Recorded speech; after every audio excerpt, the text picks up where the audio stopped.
That night, the air in Cincinnati felt too still, like the city was holding its breath, waiting for something to shatter. I didn't know that within hours, laughter would turn to screams, and a wedding meant to unite a family would expose every lie they ever told. I can still hear the sound, the heavy crack of wood against silence, and the moment my world split in two. They thought they could destroy me with humiliation and fear. But they never expected that one call, one act of courage, would bring their entire empire of deceit crashing down. Before we dive into my story, tell me one thing. What would you do if the people who raised you became the ones who tried to destroy everything you love? Would you walk away in silence or fight back, no matter the cost? Hi, my name is Darcy, and I'm 35 years old. I live in Cincinnati, Ohio, a quiet city that still manages to surprise me with its mix of small-town warmth and downtown energy. On most evenings, when the streetlights start glowing along the Ohio River, I like to sit by the window of our living room and watch the light reflections shimmer across the water. It's the kind of peace I never had growing up, calm, predictable, and safe.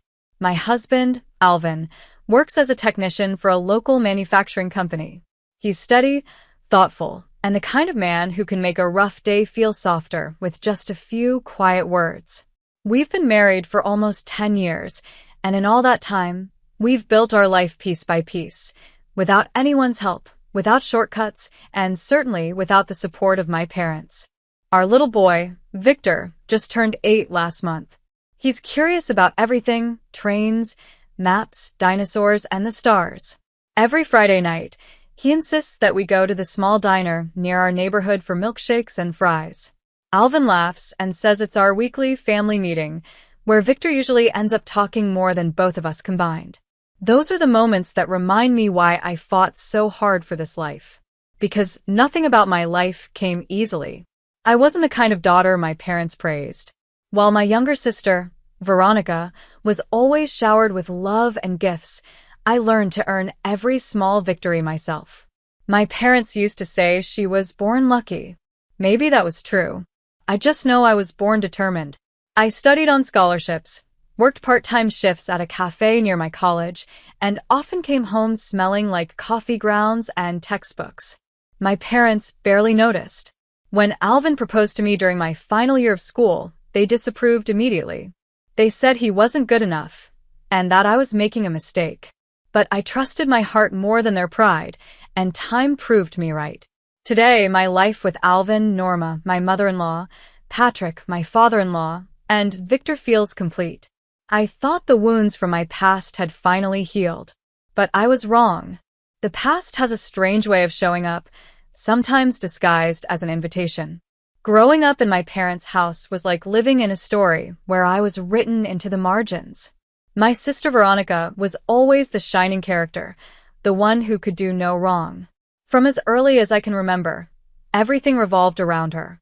My parents, Oliver and Marlene, treated her like a fragile diamond, while I was the background noise that made her sparkle brighter. I remember birthdays when Veronica's cake was covered in silver frosting and tiny edible pearls, while mine was a simple homemade one with uneven icing.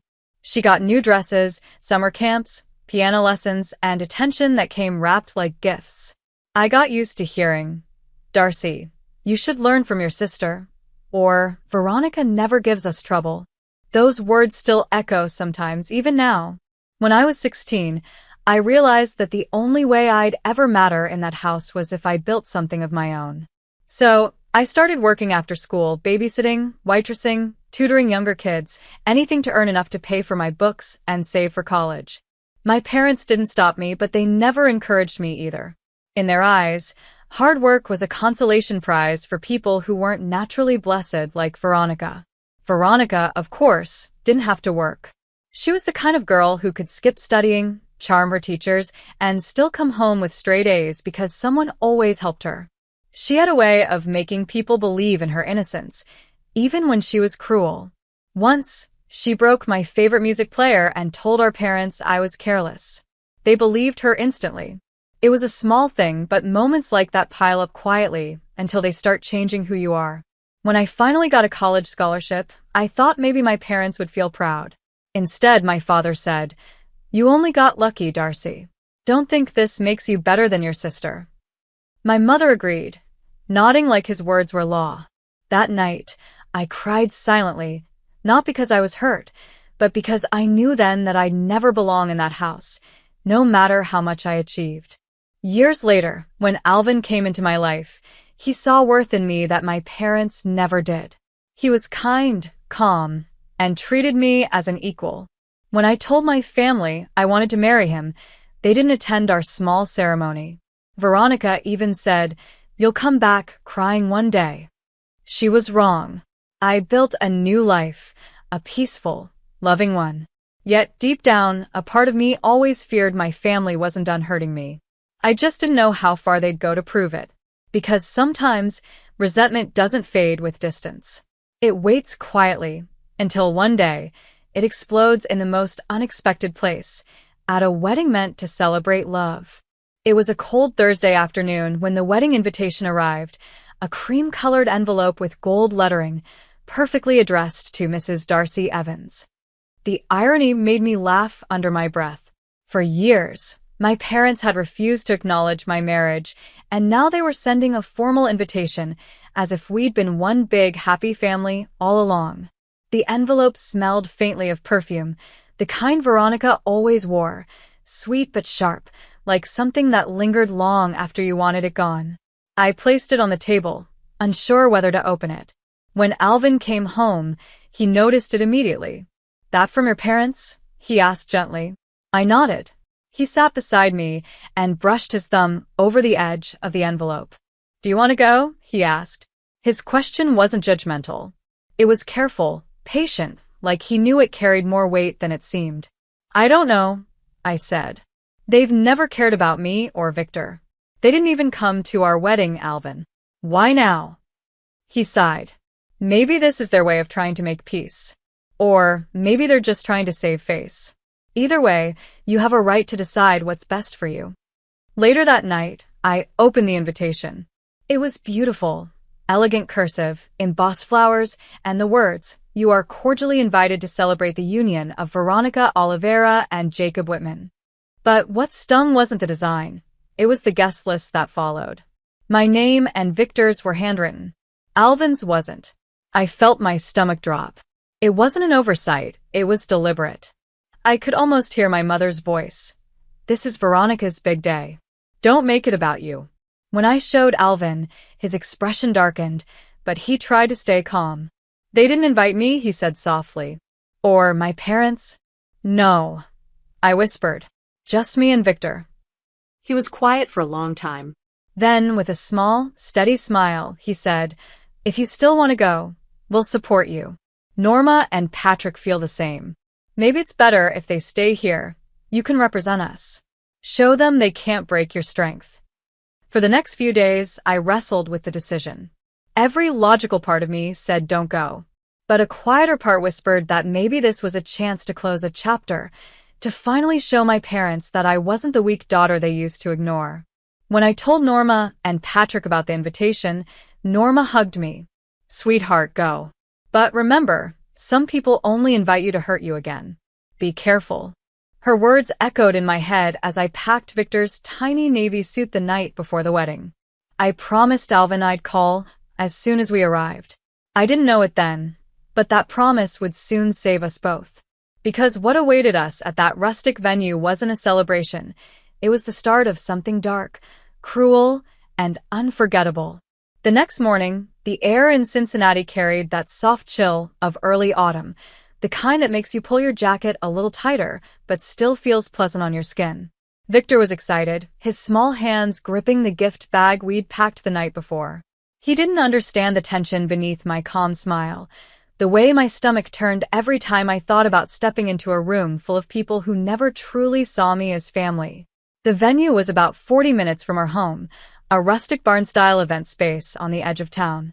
When we drove up the gravel path, the wooden structure stood tall against a backdrop of orange and yellow trees. Fairy lights were strung across the entrance, and I could hear soft classical music floating through the open doors. It was beautiful, no doubt about that. The kind of place where people took photos and said things like, "magical evening." As we walked inside, a staff member directed us toward the seating area. The smell of roasted meat, wine, and fresh flowers mingled in the air. Wooden tables were decorated with white roses and tiny candles. Against the far wall stood a large wooden menu board, painted with elegant white calligraphy. It listed the dishes of the evening: grilled salmon, garlic butter chicken, vegetable risotto, and chocolate mousse for dessert. I noticed how heavy it looked, supported by a small iron stand. It fit the rustic aesthetic perfectly, a detail that would stay in my mind for reasons I couldn't yet imagine. I scanned the crowd, searching for my parents. They were near the front, surrounded by relatives and Veronica's friends. My mother, Marlene, was wearing a pale lavender dress, her smile fixed but practiced. My father, Oliver, looked serious and self-important as always, his arm resting on the chair beside him, as if he owned the place. And then there was Veronica, the center of attention in her satin gown, radiant and smug. When she saw me, her smile faltered just slightly before she regained it. That tiny crack told me everything. Victor tugged at my hand. "Mom, can I go see the decorations?" "Stay where I can see you, okay?"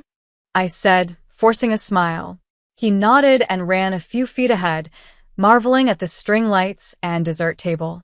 When I approached my parents, my mother's greeting was polite but cold. "Darcy," she said, leaning in for an obligatory hug. "I'm glad you came. Veronica wanted you here." I didn't believe that for a second. "It's her big day," I said quietly. Oliver only nodded, his eyes flicking toward Alvin's absence. "I see your husband didn't come." I took a steady breath. "He's home with his parents. They send their regards." Veronica joined us, her perfume strong and her tone too bright. "I wasn't sure you'd actually show up, sister," she said, her smile hiding the poison underneath. "I gave my word," I replied simply. "Good," she said, her lips curling faintly. "Because I wanted the whole family together, for once." There was something unsettling in her voice. I didn't know it yet, but behind those words was a plan already in motion. The ceremony went smoothly, almost too perfectly. Veronica glowed under the soft light of the chandeliers, soaking up compliments as if the entire evening existed to feed her ego. Guests laughed, the band played softly, and servers moved gracefully between tables carrying trays of champagne. To everyone else, it was a night of joy. To me, it felt like standing inside a polished illusion. Victor sat beside me, happily drawing little doodles on a napkin while we waited for dinner to begin. Every now and then, he'd point to the fairy lights or the big cake at the far end of the hall. "Mom, can we have a cake like that for my birthday?" he asked, his voice full of hope. "Maybe," I said with a smile. "We'll see." Across the room, I could feel Veronica's eyes on us. Every time I glanced in her direction, she was whispering something to our mother, who nodded with that familiar, disapproving frown.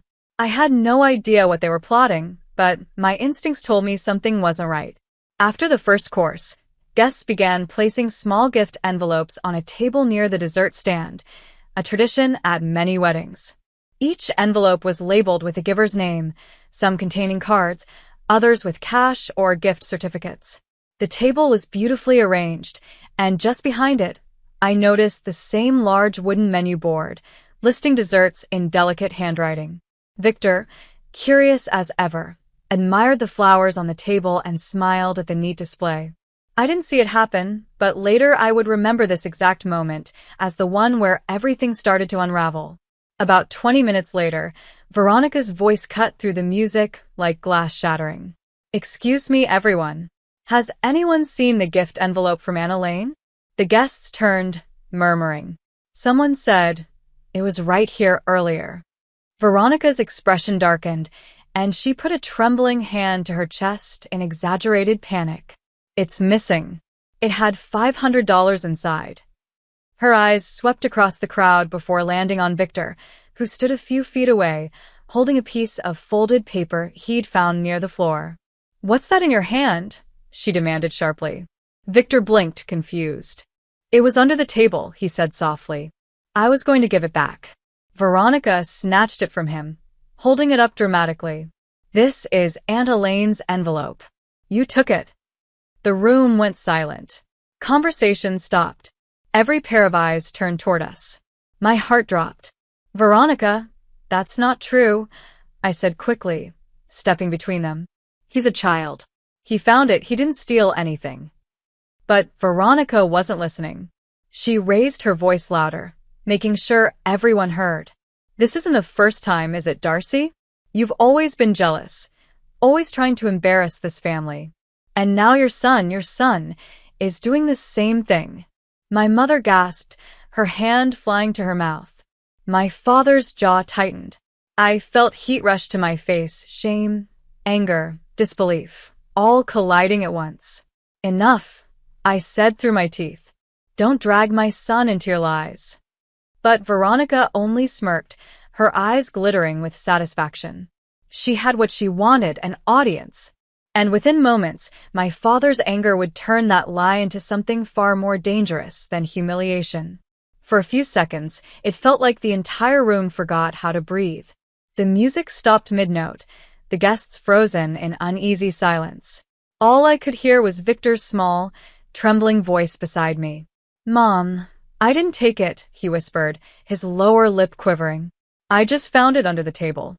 I know, sweetheart, I said softly, pulling him close. It's okay. But my words didn't matter. Veronica's tone had already poisoned the air. You see, she shouted to the guests. He admits he had it. This is exactly what I meant. Darcy never taught him respect.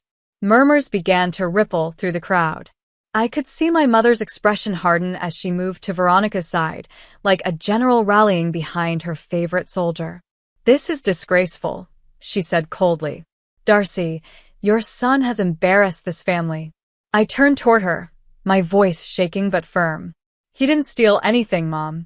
He's 8 years old. He saw something on the floor and tried to return it. That's what good children do. But before she could respond, my father, Oliver, rose from his seat. His face was flushed, his hands clenched. I knew that look too well. It was the same one I'd seen when I was a teenager and dared to disagree with him. Enough, he thundered, his voice echoing through the hall. You've always brought shame on this family, Darcy. And now your child is following in your footsteps.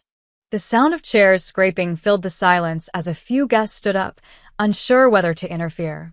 I stepped between my father and Victor. Don't you dare talk about my son that way, I said, my heartbeat hammering in my ears. Oliver's eyes burned with rage. You should have taught him manners instead of running away with that nobody husband of yours, he spat. The insult hit harder than I expected, but I didn't back down. At least Alvin treats me with respect. Something I never learned from you. That was the moment his anger boiled over. In one swift motion, Oliver turned toward the dessert area. My eyes followed his hand as he grabbed the large wooden menu board leaning on its stand beside the dessert table. It was heavy, solid oak, with gold lettering and a metal base for support. Guests gasped, a few shouting his name, but he wasn't listening. Dad, stop. I screamed, stepping forward. But he didn't. In a flash of motion, he swung the board toward Victor. The edge struck my son's head with a sickening thud, and the board clattered to the floor. The room erupted into chaos. Plates crashed. Someone screamed. I dropped to my knees, gathering Victor into my arms as he whimpered in pain, his small hands trembling against my chest. Victor, look at me, honey, I cried, pressing my hand against the side of his head where a small trickle of blood had appeared. It's okay, baby mommy's here. You're okay. He was crying, his breath shallow, his words faint. Mom, I didn't do anything. Tears blurred my vision. I know, sweetheart. I know. Around me, people shouted. A few rushed forward, some to help, others to scold my father. Veronica stood frozen, her face pale. Her fiancé's parents looked horrified. I heard his mother say sharply, "We're leaving. We're not part of this madness." Without another word, they took Veronica's fiancé by the arm and walked out, right there in front of everyone. The engagement was over before the music could start again. I looked up at my father, my voice shaking with fury. You hurt my son. You did this. He blinked as if waking from a trance, his hand still trembling from the force of what he'd done. My mother reached for him, whispering his name, but he pulled away, still breathing heavily. My hands were shaking as I reached into my purse and pulled out my phone. "You'll pay for this," I said quietly, my voice breaking. "I'm calling 911. I pressed the numbers with shaking fingers. When the dispatcher answered, I could barely form the words. "My father hit my 8-year-old son at a wedding venue. Please send an ambulance. He's bleeding." Within minutes, sirens echoed outside. The police and paramedics arrived together, the flashing red and blue lights cutting through the night outside the barn. As the paramedics rushed to Victor's side, one officer knelt beside me, asking questions I could barely hear. My whole body felt numb. I just held my son's hand and whispered, "You're safe now, baby. Mommy's got you." When they lifted Victor onto the stretcher, I climbed into the ambulance beside him. I turned to the officer standing by the door. "Arrest him," I said. My voice wasn't loud, but it carried more strength than it ever had before. "He hit my child." As the ambulance doors closed and the sirens wailed, I saw my mother's horrified face fade into the distance, and Veronica's expression collapse into panic. For the first time in my life, I wasn't the quiet daughter anymore. I was a mother demanding justice. The ride in the ambulance felt endless, even though the hospital was barely 15 minutes away. The paramedic beside Victor kept his voice calm, speaking in short, clear sentences. "He's stable. We're monitoring him closely," he said, adjusting the bandage wrapped around Victor's head. I sat on the narrow bench next to him, gripping my son's small hand, whispering prayers I hadn't said in years. His skin was clammy, his eyelids fluttering as if he were fighting sleep. "Mom," he murmured faintly. "It hurts." "I know, sweetheart. You're so brave," I said, brushing my thumb across his cheek. "Just hang in there, okay? Mommy's right here." Every second replayed in my head, the swing of the wooden board, the sound of it hitting, the look in my father's eyes. I couldn't shake the image, no matter how tightly I shut my eyes. For years, I'd learned to swallow my pain quietly, but tonight was different. Tonight, silence wasn't an option. As soon as we reached the Cincinnati General Hospital, the paramedics wheeled Victor inside, calling out his details to the trauma nurse. The hallway smelled like antiseptic and urgency. Nurses moved quickly, doctors issued instructions, and I followed the gurney until they told me to stop outside the treatment room. A young doctor approached me. "You're his mother?" "Yes," I said, my voice barely holding together. "He's got a mild concussion," the doctor explained. "We're running a CT scan to make sure there's no internal bleeding. The good news is his vitals are steady. You did the right thing calling 911 right away." I nodded, my throat tightening. "Can I see him?" "In a few minutes," the doctor said gently. "We'll let you know as soon as he's out of the scanner."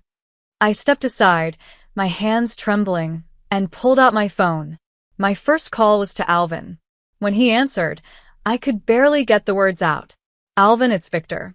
Dad hit him at the wedding. We're at Cincinnati General." There was silence for a beat, then his voice turned sharp with fear. "What? Is he okay?" "We're coming now. Don't move, Darcy." Within half an hour, Alvin arrived with Norma and Patrick. The moment I saw them walking down the hall, my strength gave out. Norma rushed forward and wrapped her arms around me, holding me the way a mother should. "We're here, honey. You're not alone anymore," she whispered. Alvin went straight to the doctor, his voice trembling as he asked about Victor's condition. Patrick stayed close, quietly talking to one of the officers who had followed the ambulance to the hospital. The police had already interviewed several witnesses at the venue and confirmed that the attack had been caught on video. When I was finally allowed to see Victor again, he looked small in that hospital bed, a white band around his head, and an ivy, as I've always called it, taped gently to his arm. His eyes opened when he heard my voice. "Mom, I'm here," I whispered, holding his hand and kissing his forehead. "You're safe now. Nothing's going to hurt you ever again." Outside the room, I could hear the officer's voice as he spoke to Alvin. We've arrested your wife's father, sir. The mother and sister are being questioned for complicity. They'll face charges. I closed my eyes, tears slipping silently down my cheeks. Justice had begun its course, but all I cared about in that moment was that my little boy was breathing and that we would never, ever go back to that family again. The next morning, I sat in the hospital cafeteria, a paper cup of cold coffee trembling in my hands. Victor was resting upstairs, the color slowly returning to his cheeks. Alvin sat beside me, quietly filling out paperwork for the police report. None of us had slept. The beeping of hospital monitors had replaced the music that had filled the hall just hours earlier. It felt like an entirely different world. 2 detectives arrived mid-morning. One of them a woman named Detective Harris, whose calm, professional tone somehow steadied me. She carried a tablet, scrolling through witness statements. "Mrs. Evans," she said, sitting across from me, "we've interviewed several people who were at the wedding.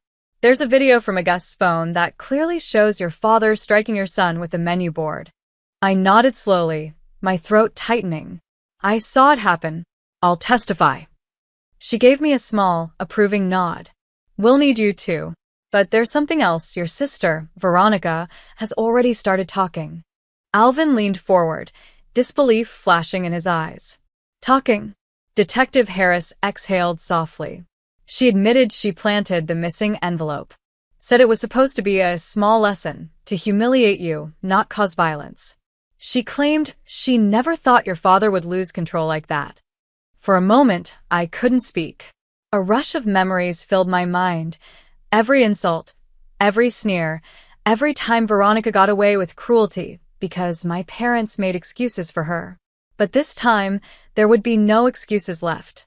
"She didn't just plan a prank," I said, my voice low but firm. "She framed my son." "That's exactly how the DA is treating it," the detective replied.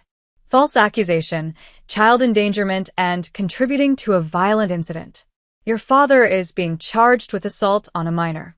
Your mother will face aiding and abetting based on witness testimony that she encouraged the confrontation instead of stopping it."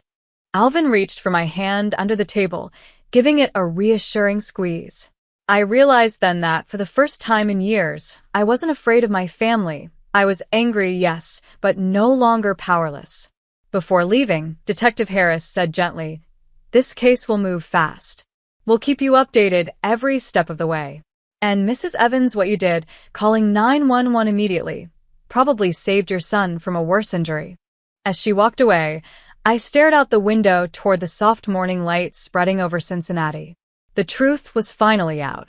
And though the pain still lingered, it carried something new. Justice was no longer a dream. It was real, and it had finally found us.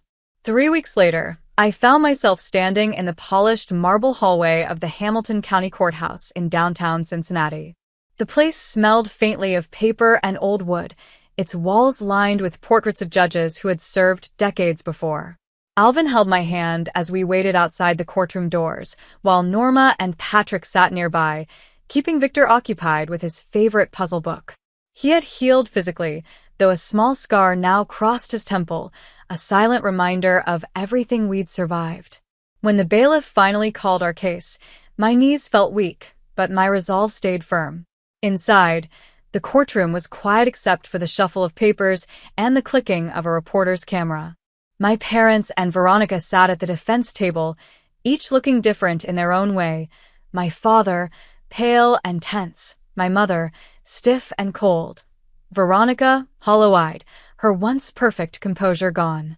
The prosecutor began by presenting the video, clear footage of my father lifting the wooden menu board and striking Victor. The gasps that rippled through the room still didn't capture how brutal it had been to relive that moment. Then came the witnesses, servers, guests, even Veronica's former fiancé's parents, each confirming what they saw. When it was my turn to testify, I stood, heart pounding, and took a deep breath. "My son was accused of stealing something he didn't touch," I said steadily. "He was humiliated in front of dozens of people. My father didn't just lose his temper. He used violence to protect a lie." The defense tried to argue that it had been a moment of impulse, that Oliver had meant to hurt Victor. But the judge wasn't swayed. The evidence was too strong, and the motive too cruel. After 2 long days of hearings, the verdict came down. Oliver was found guilty of assault on a minor and sentenced to 7 years in prison, with no chance of early parole. Marlene, who had stood by and encouraged him, received 5 years for aiding and abetting. And Veronica, who had admitted to planting the missing envelope and starting the false accusation, was sentenced to 3 years in state prison, fined $15,000, and ordered to attend mandatory counseling after her release. When the sentences were read, Veronica broke down, sobbing uncontrollably. Her fiancé, who had refused to speak to her since the wedding, stood silently at the back of the courtroom. When she turned to look at him through tears, he only shook his head and walked away. The engagement was officially over. The judge also issued a permanent restraining order, preventing all 3 of them from contacting me, Alvin, or Victor in any way. Hearing those words lifted a weight I hadn't realized I was still carrying. As we left the courthouse, reporters called out questions, cameras flashing, but I didn't answer any of them. Alvin placed his arm around me, and I looked toward the sky, clear, calm, and blue. For years, I'd believed my voice didn't matter.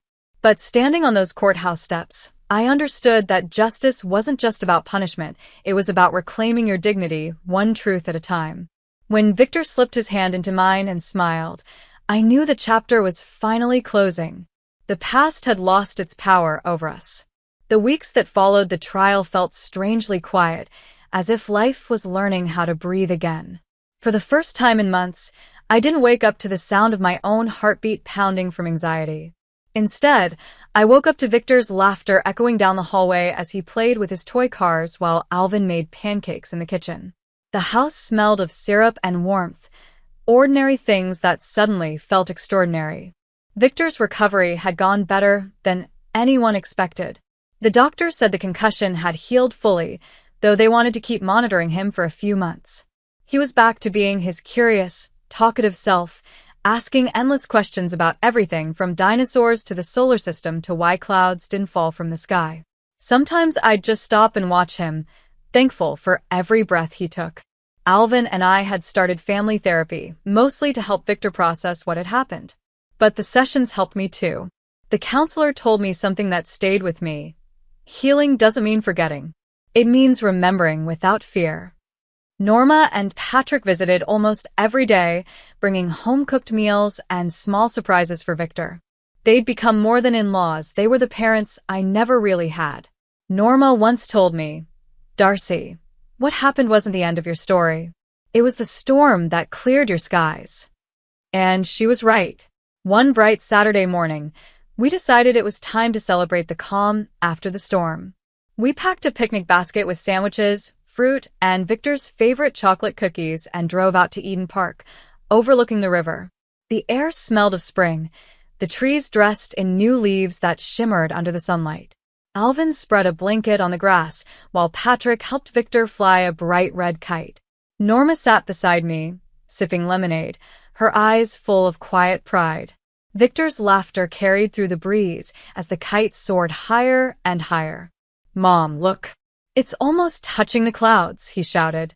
I smiled, my heart swelling with peace. "Keep going, sweetheart. Let it fly as high as it wants." Alvin sat beside me, wrapping his arm around my shoulders. "You know," he said softly, "you never owed anyone proof that you were strong. But you showed them anyway." I leaned against him, watching our son run freely across the open field, the sunlight catching in his hair. "I didn't just do it for them," I whispered. "I did it for him. For us." For the first time in my life, I didn't feel like the forgotten daughter. I felt like a woman who had built something real: love, family, peace. As the afternoon sun began to set over Cincinnati, I closed my eyes and let the wind brush against my face. The hurt, the anger, the memories, they were still there, but they no longer controlled me. Victor ran back toward us, laughing, and I opened my arms to him. And right there, surrounded by the people who truly loved me, I realized that sometimes justice isn't just about what the world gives you, it's about what you choose to keep. And I chose peace. If you enjoyed this story, Make sure to like, comment, and subscribe to the channel for more powerful real-life stories like this one. Your support helps us create more inspiring and emotional content every week. Don't forget to share your thoughts in the comments. What part of Darcy's journey moved you the most? Stay tuned for the next story coming soon.